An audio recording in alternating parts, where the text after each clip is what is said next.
Good evening.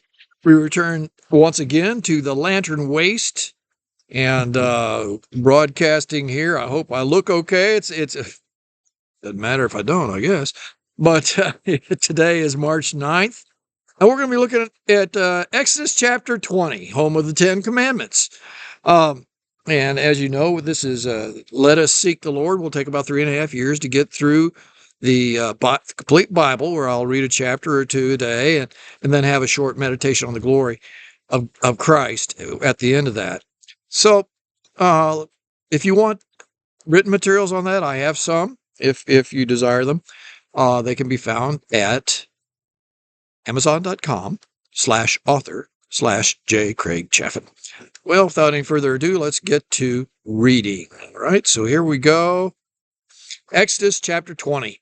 And God spoke all these words, saying, I am the Lord your God, who brought you out of the land of Egypt, out of the house of bondage.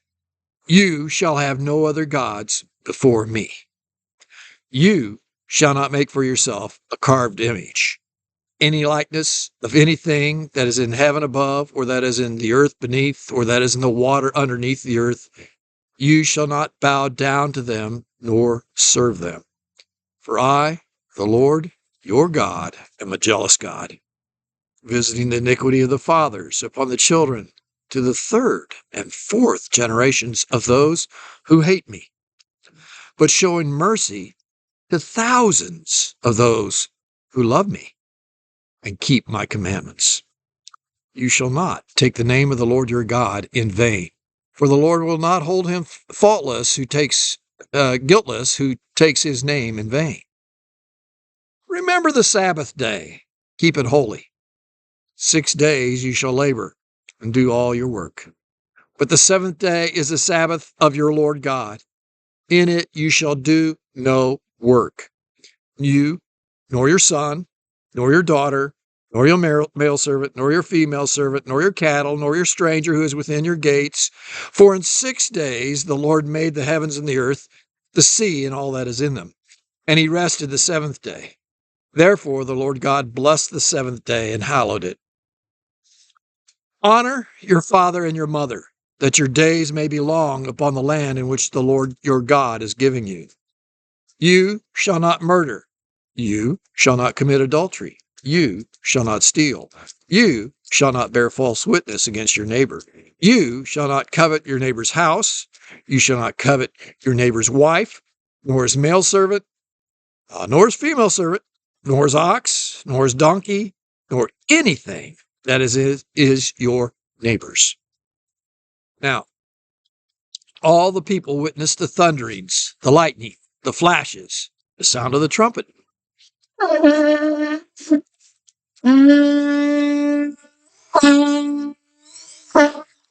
Ooh, that's terrible, isn't it?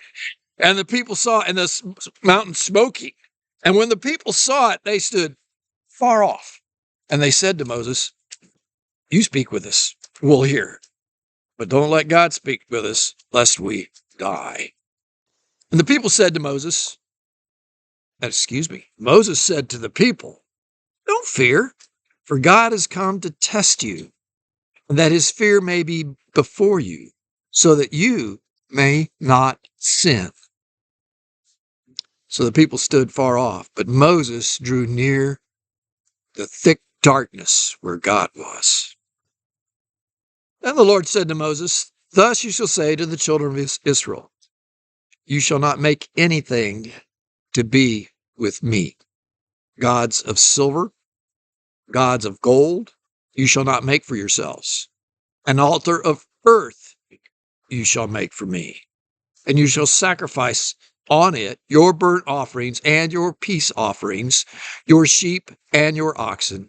In every place where I record my name, I will come to you, and I will bless you. And if you make me an altar of stone, you shall not build it out of hewn stone. For if you use your tool on it, you have profaned it. Nor shall you go up by steps to my altar, that your nakedness may not be exposed upon it. Here we have one of the best known passages of the Bible. and the most disobeyed. What does it mean to have no other gods before him? Many years ago, my bride and I stood before a minister of the gospel and sang vows to each other to love each other uniquely and supremely as husband and wife till death parted us. Well, suppose I came home one day and I found that she had added other husbands to her list. And in this room, in this bedroom, Jerry resided. And in that bedroom, Wilbur took up residence. In another bedroom was George. And me? Well, I'm rich. I could go find a motel to stay in somewhere else. After all, she could maybe have a chat with me for 30 to 60 minutes once a week if she didn't feel like reading a book or watching a television program or a sports event. I wouldn't be able to accept that. Indeed, I'd divorce her. I want a relationship with her. I don't want to be held at a distance. But wait, that analogy really isn't strong enough. Jerry, Wilbur, or George might actually be better for her than me.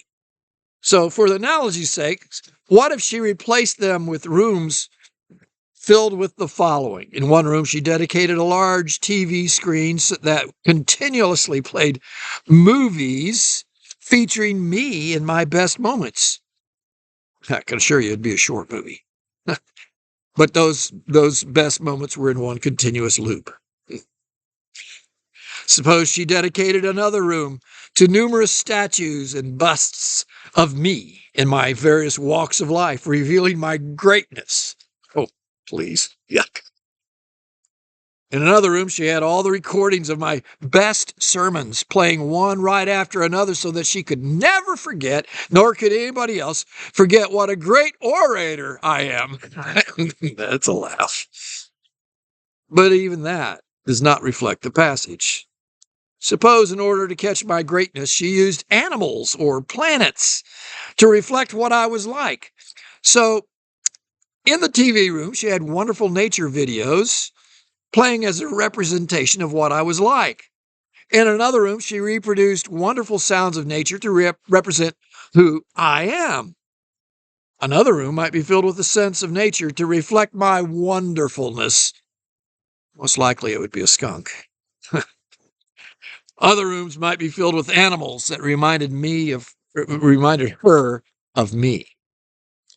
Suppose I came home and she ignored me because she was too busy watching my videos or caressing my statues or enjoying my scents or stroking the animals that remind me of her, or remind her of me. In her mind, it was enough that I would watch her in these activities. You know what I'd do? I'd send her to a mental institution. She'd be crazy. I'd want a relationship with her. I don't want her to desire copycats of me. I want her to desire me. I want her to seek me. It would be insulting to me if she would desire those other things over me. But wait, what if she daily went for a walk downtown? What if she told all the merchants, oh, my husband wants this merchandise, my husband wants that merchandise. Here's my husband's credit card. He'll take care of it all. What if in every conversation she threw out my name as if it was some kind of common slur? What if her use of my name became associated with emptiness and meaninglessness? What right would she have to daily drag my name into the ground by making promises that I had no intention of keeping or in frivolous use that degraded me in the community? It would be insulting to me and an indication that she had no intention to live up to the honor of my name. But wait. What if I communicated with her that at least once a week, as much as possible, I'd like for her to cease her normal activities, to spend that day resting and focusing upon me?